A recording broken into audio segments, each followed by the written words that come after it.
By the end of this presentation, participants will be able to describe the basics of human behavior likely to be displayed by passengers in an emergency.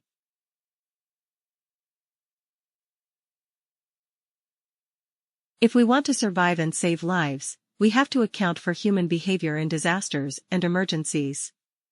The attitude of surviving will come from confident words and actions.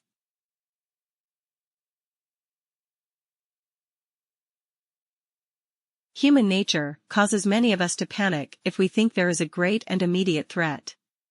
Many humans have a degree of claustrophobia. Claustrophobia is the fear of being trapped. Passengers are in unfamiliar surroundings, and a feeling of helplessness will overcome many of them.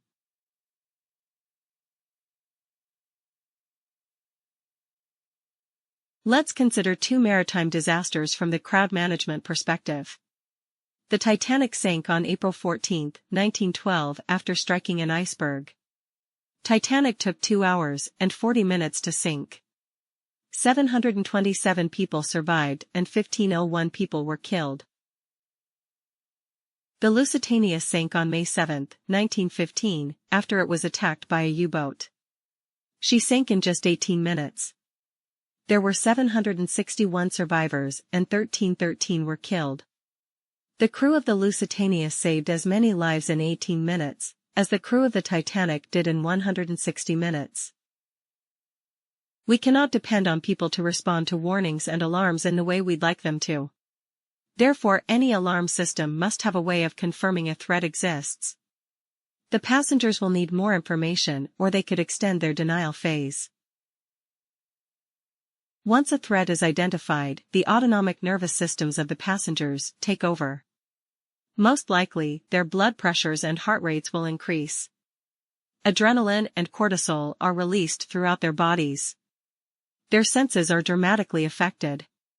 For example, some may experience tunnel vision. The passenger's emphasis will be on fight or flight, not problem solving. The range of responses available to people in an emergency are basically panic, freeze, or act. Panic and freeze are only available to passengers. The crew have to act and get the passengers to act. The crew has to deliberate the situation, conduct an efficient risk assessment, and provide timely, credible, specific information on the risk. Some examples of passenger behavior are bypassing emergency exits to leave through the door they entered, and nowadays we can expect that many will be trying to use their mobile phones. It is essential to have a well-thought-out emergency response plan. This, together with realistic training, will equip the crew to deal with passengers in an emergency. With a good plan and training, crew will be able to give the right information to passengers and build trust with them. Emergency response plans are much more effective when we incorporate human behavior into our planning, instead of humans having to incorporate into our plans. The key skills of crisis leadership are rapid risk identification, accurate risk assessment, and efficient risk reduction.